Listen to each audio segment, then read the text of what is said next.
على السادة الركاب لاعيبة النادي الأهلي العائدين من بطولة كأس العالم للأندية التوجه إلى بوابة الاستقبال.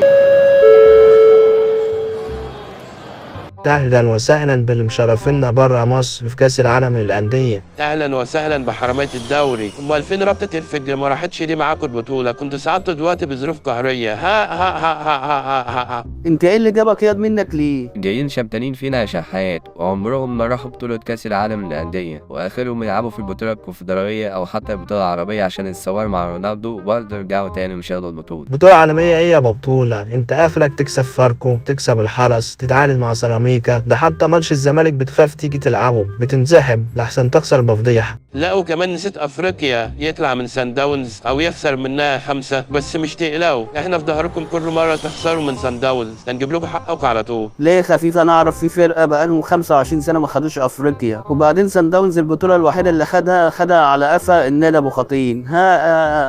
الزمالك لو كان عنده ربع فلوس الأهلي كنا خدنا بطولة أفريقيا كل سنة، وبعدين إحنا مش بناخد لعيبة الفرق التانية. لا وكمان ايه، لما بياخدوا لعيب من الزمالك بينحس الفرقة على طول، وشوف حصل ايه. هذه هي لعنة الزمالك يا فتحي، شوف حصل لهم إيه لما خد الواد كهربا وبعدها استغنوا عنه. أمال فين الواد زيزو صحيح مش شايفه معاكم؟ ده شكله راح يتفرج على الماتشات بتاعت بطولة كأس العالم للأندية، ولا بيشوف له فرقة تانية يمضي معاه. ها.